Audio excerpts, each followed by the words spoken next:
philosophy for me is, in the game, every time you pull the trigger, make it feel like the weapons that are in real life. It's important that everyone on our team, whether you make the weapons, do animations for the weapons, do VFX, or design them, understands what it's like to feel the guns. So going out to the firing range is important for everyone to try and understand what we're replicating in game. Yeah, from like the moment you fire a weapon, you're like, Brandon, we gotta change this, right? Yeah. I'm like, yeah, I see what you mean. Translating the look from someone else shooting or you shooting into the feeling of like a game, that's really hard.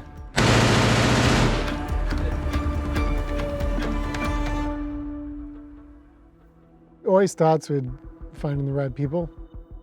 And I'm always amazed by the weapons team. That team is really passionate about it. And so it's just about imagination on their side. And then it's just for Mark and I to kind of foster that and fan the flames and see what they come up with. When you say like, how does it define a game? You really think back to old titles and you remember the guns in it. Like that's the first thing I think about. Like even as far back as the original Call of Duty, like you fire and you get that ting, ting, ting, ting. Like that's what stands out to me in the older games. I remember sitting there thinking like, these are the best firearms I have ever seen in a game ever. Like I love these weapons, I love how they look, I love how they feel.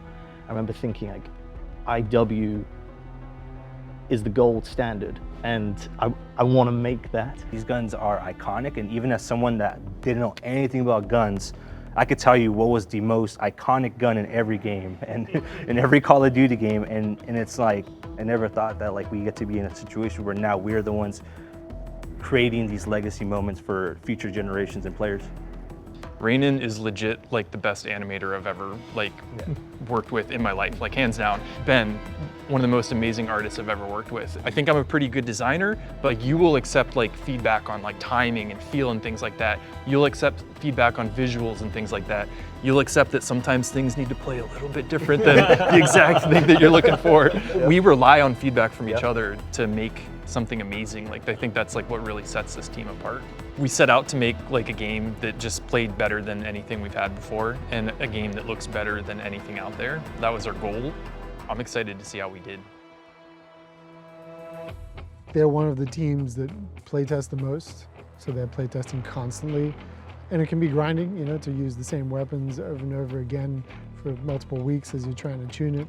They playtest together, they have that group that gives them feedback, so we just make sure that that is cleared for them, that they have whatever they need to be able to do that, you know, whatever resources they need to go and find, research, come up with ideas, try stuff, fail, you know, walk away from it.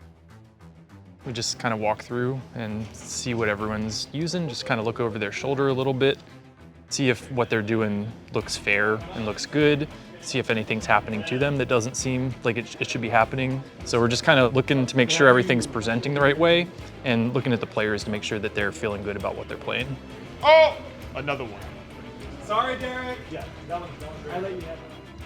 Right now, I saw sort of a frame rate drop, and I'm able to take note of that and be like, okay, this happened when this explosion went off, and we could go back and look at it and be like, why did that explosion cause a dip in frames in that moment? He's the only one seeing it. Yeah, it's only on this one. Is it one of those weird? And here he's trying the Axion. We just did a recoil pass on it. Cody. Me likey the new Axion. The most stable gun ever. We work on it for years at a time. And then when we start the next one, we're thinking about what can be new. We start with like, we need the right mix of assault rifles, SMGs, snipers, shotguns, like what does each category need in order for that category to feel strong? And so that's where the weapons team, like they're always researching, they're always finding new things. I'm always in awe that they have more ideas every time in the box of like, hey, I didn't get time to do that last time, let's do something that I've been wanting to do for a long time. We constantly push ourselves. We're constantly saying, what's next? You might spend 30 hours with a gun, you might spend 1,000 hours with a gun. So having a little thing that makes it fresh, makes it different is really cool for people. I think it comes down to just like obsession is the word. was gonna say, Like yeah. it's just that like every detail, every step of the way, we're like, how do we make like this one thing better? Sometimes I'll go and record some of those motions myself. I'll study them. I will use that mocap station, and like I'll do some of these motions and pantomime them or do them for real. I'm like, oh, I didn't realize that I do that thing. Like, how can I capitalize on bringing that small detail into my craft now? One of those things is the muzzle effects. For our guns to feel good, that has to be in our game. Like that's like a given, right? But it can't have a negative impact on gameplay. So we developed a really cool system that makes it so you get all of the muzzle flash that you want, and we cut a hole in it, like right where you're looking, right where the target's at, so you don't lose line of sight with what you're trying to shoot. I know I'm excited for the new hipfire changes. That's a big one, right? Yeah, Like, huge one. So first, how would you describe bloom in a game? Like, what is bloom? Ah, man, I think it's just uncontrolled randomness. Like, this is a huge change. Yeah. This is actually probably one of the biggest changes I've experienced in our engine in any project we've worked on. Like, you attack and the game literally rolls the dice and it says, you hit here. Yeah. That's like one part that's pretty weak about it. The other one for me is that it doesn't look right at all. Like, when Rainin makes an animation for us, the last thing he would do is have the gun recoil like this and have bullets just randomly go off in different directions. It really feels like, how do we not do this sooner, right? You have more control of your weapon than ever before. You're not gonna get randomness, you're not gonna lose gunfights because of an unknown element that you have no control over. Like, you're gonna live and die by your decisions and your skill level.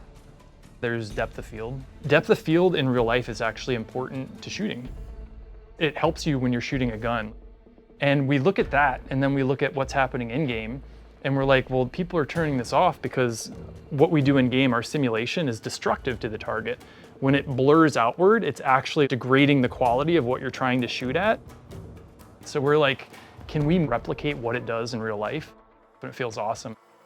We talk a lot about making the game more immersive. Like, the goal for Modern Warfare 4 is to really like put the player like in the boots of their operator, make it feel like they're really behind their gun. The framing of the weapon, the movement of the player.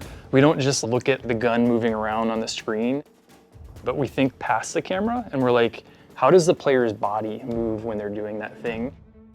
Situational awareness. You walk up to a wall now and you're trying to peek around cover.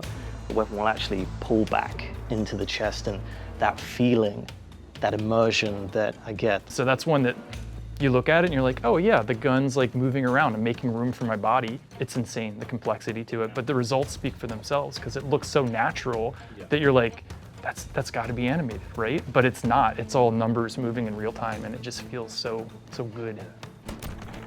So I think really looking at every detail with a fine-tooth comb is what makes our weapons stand out. Some of the classic guns, they're like, okay, here's how we're going to innovate or change its character from last game or tweak it or do all the rest. And then this idea of Apex attachments came along to help guide them towards, okay, you have this gun, you're making it as awesome as it can be, and then what's the twist? What's that little spice you're going to add to it at the end? I would say every attachment had a healthy amount of debate behind it because we're like, is this good enough? Can we make it better? There's some that maybe stand out a little bit more than others. The core nature of this gun is it's a single action gun, so it's a slow rate of fire revolver. This was a way to flip that and make it a super fast firing thing with a cool animation. You can run in, pop, pop, pop, get the quick fires off, and then when someone's coming around the corner, you can ADS and you can get the very accurate long range shots on it. This is one that's definitely like bringing new behavior to the game. You have a underbarrel rocket launcher that's laser guided. You fire the rocket and you basically tell the rocket exactly where to go. So you can fire it up in the air and you're like, land here. The Spitfire's in Apex for the PPSH. It went through a lot of iteration. The original idea was like an incendiary underbarrel type thing. And so we got it in and we're using it, and it just was an instant not hit. This is one of those ones we were saying, this is not Apex worthy, right? So then it was you, right, Frank, that had the new idea for it. Yeah, I was like, okay, we put a grenade launcher on a SMG. I guess that's cool, but I'm like, what if it shoots fire instead? For me, it was kind of interesting to explore stuff like area of denial and like, hey, I have this extra tool, and then gave my feedback and then wait for these guys to do another iteration of it. It just kept getting that back and forth until you finally get to that like sweet spot of like, okay, let's just go for it. We talk a lot about the core weapons group, but there's a whole army of people supporting them. This weapons team works hand in hand with our game code team to make that work. The rendering team's always helping with like scopes and constructive depth of field. So really it's about the whole studio knowing that these are our main characters and that we have to support this team making the most awesome shit and add to ourselves every time. The star of the show is the gun. So all of the entire studio is supporting that star.